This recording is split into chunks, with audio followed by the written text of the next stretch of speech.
ભાઈ સ્વાગત છે આપનું ન્યૂઝ રૂમમાં. બોલીએ બોલીએ. માવજીભાઈ, સતત ચૂંટણી પ્રચારથી લઈને જ્યાં સુધી ફોર્મ ભર્યું ત્યાં સુધી છેલ્લી ઘડી સુધી એવો આપનો દાવો હતો કે વાવની પ્રજા આપણે જંગી લીડ સાથે જીતાડશે અને સભાની અંદર પણ એવા દ્રશ્યો માવજીભાઈ જોવા મળતા હતા કે માવજીભાઈની સભા હોય તો મોટી સંખ્યામાં જનમેદની જોવા મળતી હતી. તો માવજીભાઈ ક્યાં કચાશ રહી ગઈ?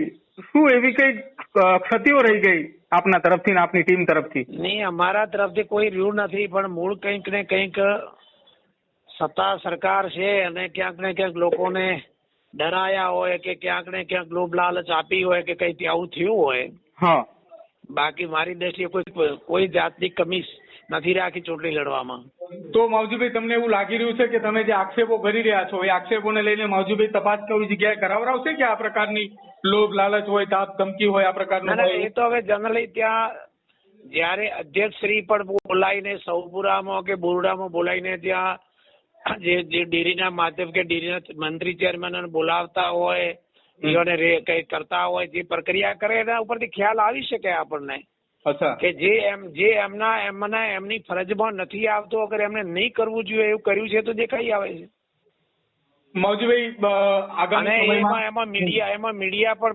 મીડિયાની પણ હાજરી હતી.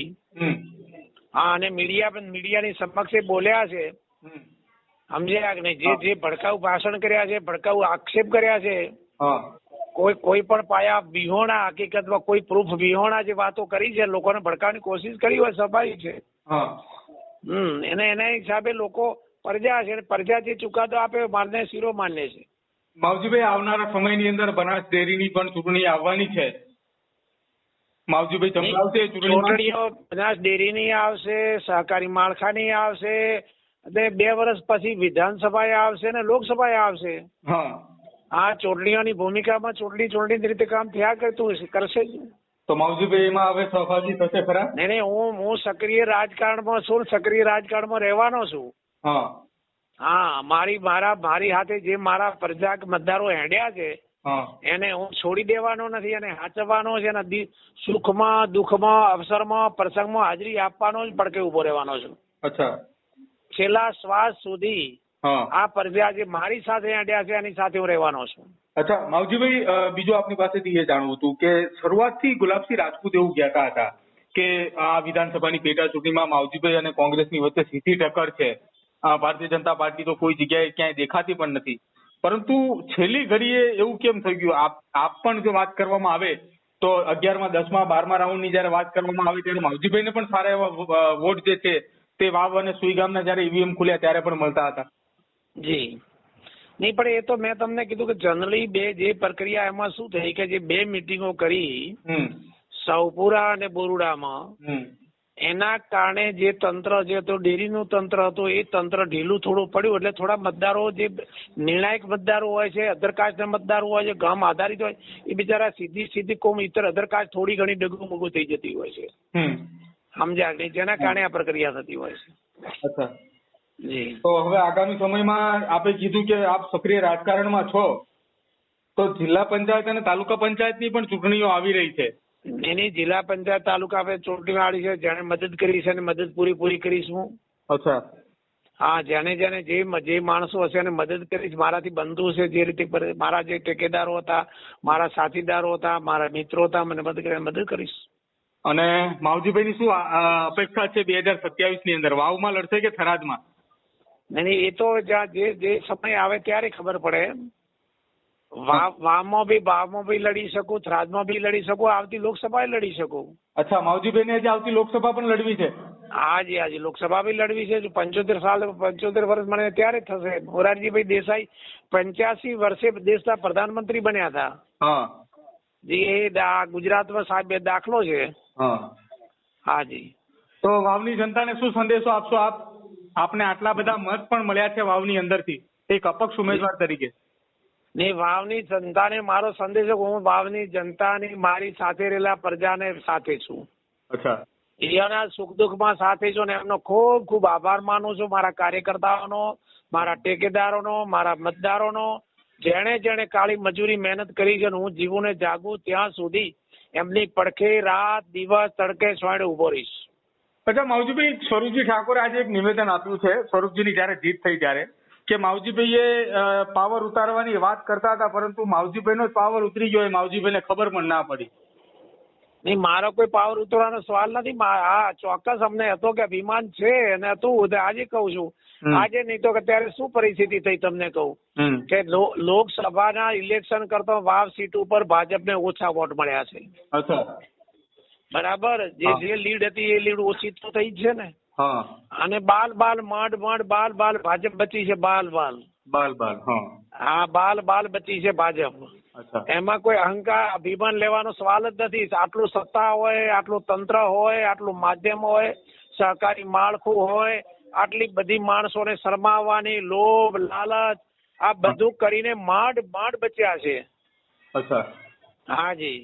માવજીભાઈને બીજી વખત મોકો મળે અને શંકર ચૌધરી સામે ભારતીય જનતા પાર્ટીમાંથી ઉમેદવાર હોય અને એવું કહેવામાં આવે કે માવજીભાઈને હવે ચૂંટણી લડવાની છે, એ પછી કોંગ્રેસમાંથી કોઈ કહે અથવા કોઈ અન્ય પક્ષમાંથી પણ કહે તો માવજીભાઈ લડે ખરા? નહીં, એ તો જે પાર્ટીઓને જોવાનું રહ્યું ને લોકોને જોવાનું રહ્યું. મારે લાગે કે મારે લડવા જેવું તો લડીશ, ચોક્કસ લડીશ. અચ્છા માવજીભાઈ, આપને સવાલ એક પણ કરવો હતો કે આપ જે સમયે ધારાસભ્ય હતા એ સમયે શંકરસિંહ બાપુ જે ખરા, જેઓ પણ ગુજરાતના મુખ્યમંત્રી પણ બન્યા હતા, હવે શંકરસિંહ બાપુ ગુજરાતના રાજકારણની અંદર નવો રાજકીય પક્ષ લઈને આવી રહ્યા છે. તો માવજીભાઈ શું વિચારી રહ્યા છે? જૂના સાથીદાર ભેગું જશે? ના, એટલે જનરલી મારે ને બાપુ ને એટલો કોઈ રિલેશન નથી. હકીકતમાં આ તો તમને કહું કે જયારે બાપુ સીએમ હતા ત્યારે હું એમની સાથે નતો. અને બાપુની કોઈ દી સીએમ હતા ત્યારે કોઈ દી હું ચેમ્બરમાં ગયો નથી. કારણ કે બાપુ રાધનપુરનું પેટા ઇલેક્શન જયારે સોઈગામમાં લડતા હતા અને એ વખતે પણ જે પ્રક્રિયા નિર્માણ થઈ હતી ત્યારે હું તો ભાજપમાં કેશુબાપા હતા, મોદી સાહેબ હતા. અને એ વખતે હું ભાજપમાં પ્રથમ માનનીય અધ્યક્ષ શ્રી શંકરભાઈ ચૌધરી સાહેબ ચૂંટણી લડતા હતા ત્યારે હું તો એમની પડખે હતો. અચ્છા, એટલે બાપુને મારે દોસ્તી ને મેં તો બાપુની સામે શંકરભાઈને મદદ કરી છે. અચ્છા, અને આજે શંકરભાઈ સામે તમે ચૂંટણી લડતા હતા? ના, સત્તાની સામે આ બધા સત્તાની વાત કરે, મેં સત્તાની સામે ચૂંટણી લડી છે.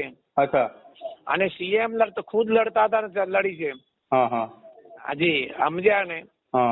અને એ મોરચો સંભાળેલો છે. એ તો હવે એની કદર ને કિંમત કરનારા ભાજપમાં માણસો રહ્યા નથી. બાકી એ ટાઈમે મને ટિકિટ 98 આપી હતી, ભારતીય જનતા પાર્ટી ટિકિટે આપી હતી. અચ્છા, એની કદર કિંમત કેશુબાપાએ, આનંદીબેન મારી કદર કિંમત હરેન પંડ્યા હતા અને એને મારી કદર કિંમત પણ કરી હતી. વજુભાઈ વાળા પણ હતા, એમને ખ્યાલ છે. વલ્લભ કથિરિયા પણ હતા. સબજી કોરટ પણ બચારા અત્યારે સંસારમાં નથી, એ પણ હતા. અને હું ચૂંટણી લડતો હતો. માવજીભાઈ, સતત ચૂંટણી પ્રચારથી લઈને જ્યાં સુધી ફોર્મ ભર્યું ત્યાં સુધી છેલ્લી ઘડી સુધી એવો આપનો દાવો હતો કે વાવની પ્રજા આપણે જંગી લીડ સાથે જીતાડશે. અને સભાની અંદર પણ એવા દ્રશ્યો માવજીભાઈ જોવા મળતા હતા કે માવજીભાઈની સભા હોય તો મોટી સંખ્યામાં જનમેદની જોવા મળતી હતી. તો માવજીભાઈ, ક્યાં કચાશ રહી ગઈ? શું એવી કઈ ક્ષતિઓ રહી ગઈ આપના તરફથી ને આપની ટીમ તરફથી? નહીં, અમારા તરફથી કોઈ રહ્યું નથી, પણ મૂળ કંઈક ને કંઈક સત્તા સરકાર છે અને ક્યાંક ને ક્યાંક લોકોને ડરાયા હોય કે ક્યાંક ને ક્યાંક લોભ લાલચ આપી હોય કે કઈ આવું થયું હોય. બાકી મારી દ્રષ્ટિએ કોઈ જાતની કમી નથી રાખી ચૂંટણી લડવામાં. તો માવજીભાઈ, તમને એવું લાગી રહ્યું છે કે તમે જે આક્ષેપો કરી રહ્યા છો એ આક્ષેપોને લઈને માવજીભાઈ તપાસ કોઈ જગ્યાએ કરાવરાવશે કે આ પ્રકારની લોભ લાલચ હોય, તાપ ધમકી હોય, આ પ્રકારનું? એ તો હવે જનરલી ત્યાં જયારે અધ્યક્ષ શ્રી પણ બોલાવીને સૌપુરામાં કે બોરડામાં બોલાવીને ત્યાં જે ડેરીના માધ્યમ કે ડેરીના મંત્રી ચેરમેન બોલાવતા હોય, એને કઈ કરતા હોય, જે પ્રક્રિયા કરે એના ઉપરથી ખ્યાલ આવી શકે આપણને કે જે એમની ફરજમાં નથી આવતો, અગર એમને નહીં કરવું જોઈએ એવું કર્યું છે તો દેખાઈ આવે છે. માવજીભાઈ, એમાં મીડિયાની પણ હાજરી હતી. અને મીડિયાની સમક્ષ બોલ્યા છે. સમજ્યા કે નહીં? જે ભડકાઉ ભાષણ કર્યા છે, ભડકાઉ આક્ષેપ કર્યા છે, કોઈ પણ પાયા વિહોણા, હકીકતમાં કોઈ પ્રૂફ વિહોણા જે વાતો કરી છે, લોકોને ભડકાવવાની કોશિશ કરી હોય, સ્વાભાવિક છે. એના હિસાબે લોકો પ્રજા છે, પ્રજા જે ચુકાદો આપે મારને શિરો માન્ય છે. માવજીભાઈ, આવનારા સમયની અંદર બનાસ ડેરીની પણ ચૂંટણી આવવાની છે. માવજીભાઈ ચમકાવશે ચૂંટણીઓ બનાસ ડેરીની આવશે, સહકારી માળખાની આવશે, અને 2 વર્ષ પછી વિધાનસભાએ આવશે ને લોકસભાએ આવશે. આ ચૂંટણીઓની ભૂમિકામાં ચૂંટણી રીતે કામ થયા કરશે જ. તો માવજીભાઈ એમાં હવે સહભાગી થશે ખરા? નહીં, હું સક્રિય રાજકારણમાં છું, સક્રિય રાજકારણમાં રહેવાનો છું. હા, મારી હાથે જે મારા પ્રજા મતદારો હેડ્યા છે એને હું છોડી દેવાનો નથી, અને હાચવવાનો છે, અને સુખમાં દુઃખમાં અવસરમાં પ્રસંગમાં હાજરી આપવાનો જ પડકે ઉભો રહેવાનો છું. અચ્છા. છેલ્લા શ્વાસ સુધી આ પ્રજા જે મારી સાથે હેડ્યા છે એની સાથે હું રહેવાનો છું. અચ્છા માવજીભાઈ, બીજું આપની પાસેથી એ જાણવું હતું કે શરૂઆતથી ગુલાબસિંહ રાજપૂત એવું કહેતા હતા કે આ વિધાનસભાની પેટા ચૂંટણીમાં માવજીભાઈ અને કોંગ્રેસની વચ્ચે સીધી ટક્કર છે. ભારતીય જનતા પાર્ટી તો કોઈ જગ્યાએ ક્યાંય દેખાતી પણ નથી. પરંતુ છેલ્લી ઘડીએ એવું કેમ થઈ ગયું? આપ પણ જો વાત કરવામાં આવે તો 11મા 10મા 12મા રાઉન્ડની જયારે વાત કરવામાં આવે ત્યારે માવજીભાઈને પણ સારા એવા વોટ જે છે તે વાવ અને સુઈગામના જયારે ઈવીએમ ખુલ્યા ત્યારે પણ મળતા હતા. જી નહીં, પણ એ તો મેં તમને કીધું કે જનરલી જે પ્રક્રિયા એમાં શું થઈ કે જે 2 મિટિંગો કરી સૌપુરા અને બોરુડામાં, એના કારણે જે તંત્ર જે તો ડેરીનું તંત્ર હતું એ તંત્ર ઢીલું થોડું પડ્યું, એટલે થોડા મતદારો જે નિર્ણાયક મતદારો હોય છે, અધરકાસ્ટના મતદારો હોય છે, ગામ આધારિત હોય, એ બિચારા સીધી કોમ ઇતર અધરકાસ્ટ થોડી ઘણી ડગું મગું થઈ જતી હોય છે. સમજ્યા? જેના કારણે આ પ્રક્રિયા થતી હોય છે. અચ્છા જી. તો હવે આગામી સમયમાં આપે કીધું કે આપ સક્રિય રાજકારણમાં છો, તો જિલ્લા પંચાયત અને તાલુકા પંચાયતની પણ ચૂંટણીઓ આવી રહી છે. એની જિલ્લા પંચાયત તાલુકા ચૂંટણી આવી છે. જેને મદદ કરી છે એને મદદ પૂરી કરીશું. અચ્છા. હા, જેને જે માણસો હશે એને મદદ કરીશ. મારાથી બંધુ છે, જે રીતે મારા જે ટેકેદારો હતા, મારા સાથીદારો હતા, મારા મિત્રો હતા, મને મદદ કરીશ. અને માવજીભાઈની શું અપેક્ષા છે 2027ની અંદર? વાવમાં લડશે કે થરાદમાં? નહીં, એ તો જે સમય આવે ત્યારે ખબર પડે. વાવમાં બી લડી શકું, થરાદમાં બી લડી શકું, આવતી લોકસભાએ લડી શકું. અચ્છા, માવજીભાઈને આજે આવતી લોકસભા પણ લડવી છે? હાજી, લોકસભા બી લડવી છે. 75 વર્ષ મને ત્યારે થશે. મોરારજીભાઈ દેસાઈ 85 વર્ષે દેશના પ્રધાનમંત્રી બન્યા હતા. એ ગુજરાતમાં સાહેબ દાખલો છે. હાજી. તો વાવની જનતાને શું સંદેશો આપશો આપ?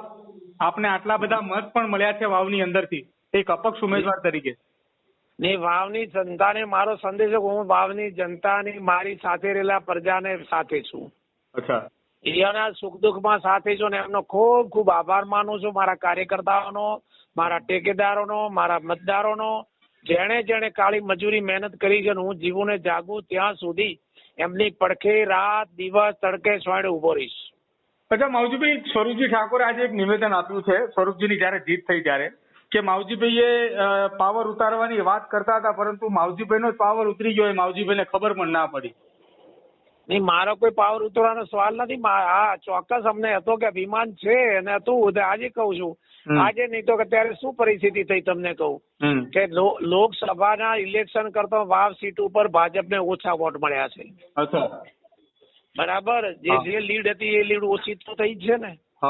અને બાલ ભાજપ બચી છે. બાલ બચી છે ભાજપ. એમાં કોઈ અહંકાર અભિમાન લેવાનો સવાલ જ નથી. આટલું સત્તા હોય, આટલું તંત્ર હોય, આટલું માધ્યમ હોય, સહકારી માળખું હોય, આટલી બધી માણસોને શરમાવવાની લોભ લાલચ આ બધું કરીને માંડ બચ્યા છે. અચ્છા. હાજી. માવજીભાઈને બીજી વખત મોકો મળે અને શંકર ચૌધરી સામે ભારતીય જનતા પાર્ટીમાંથી ઉમેદવાર હોય અને એવું કહેવામાં આવે કે માવજીભાઈને હવે ચૂંટણી લડવાની છે, એ પછી કોંગ્રેસમાંથી કોઈ કે અથવા કોઈ અન્ય પક્ષમાંથી પણ કે, તો માવજીભાઈ લડે ખરા? નહીં, એ તો જે પાર્ટીઓને જોવાનું રહ્યું ને લોકોને જોવાનું રહ્યું. મારે લાગે કે મારે લડવા જેવું તો લડીશ, ચોક્કસ લડીશ. અચ્છા માવજીભાઈ, એક આપને સવાલ એક પણ કરવો હતો કે આપ જે સમયે ધારાસભ્ય હતા એ સમયે શંકરસિંહ બાપુ જે ખરા, જેઓ પણ ગુજરાતના મુખ્યમંત્રી પણ બન્યા હતા, હવે શંકરસિંહ બાપુ ગુજરાતના રાજકારણની અંદર નવો રાજકીય પક્ષ લઈને આવી રહ્યા છે. તો માવજીભાઈ શું વિચારી રહ્યા છે? જૂના સાથીદાર ભેગું જશે? ના, એટલે જનરલી મારે ને બાપુને એટલો કોઈ રિલેશન નથી. હકીકતમાં આ તો તમને કહું કે જયારે બાપુ સીએમ હતા ત્યારે હું એમની સાથે નતો.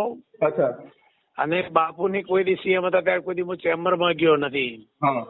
કારણ કે બાપુ રાધનપુરનું પેટા ઇલેક્શન જયારે સોઈગામમાં લડતા હતા અને એ વખતે પણ જે પ્રક્રિયા નિર્માણ થઈ હતી ત્યારે હું તો ભાજપમાં કેશુબાપા હતા, મોદી સાહેબ હતા અને એ વખતે હું ભાજપમાં પ્રથમ માનનીય અધ્યક્ષ શ્રી શંકરભાઈ ચૌધરી સાહેબ ચૂંટણી લડતા હતા ત્યારે હું તો એમની પડખે હતો. અચ્છા. એટલે બાપુને મારે દોસ્તી મેં તો બાપુની સામે શંકરભાઈને મદદ કરી છે. અચ્છા. અને આજે શંકરભાઈ સામે તમે ચૂંટણી લડતા હતા? ના, સત્તાની સામે આ બધા સત્તાની વાત કરે, મેં સત્તાની સામે ચૂંટણી લડી છે. અચ્છા. અને સીએમ ખુદ લડતા હતા ને લડી છે. હાજી, સમજ્યા ને? અને એ મોરચો સંભાળેલો છે. એ તો હવે એની કદર ને કિંમત કરનારા ભાજપમાં માણસો રહ્યા નથી. બાકી એ ટાઈમે મને ટિકિટ 98 માં આપી હતી, ભારતીય જનતા પાર્ટી ટિકિટે આપી હતી. અચ્છા. એની કદર કિંમત કેશુબાપાએ, આનંદીબેન મારી કદર કિંમત, હરેન પંડ્યા હતા અને એને મારી કદર કિંમત પણ કરી હતી. વજુભાઈ વાળા પણ હતા, એમને ખ્યાલ છે.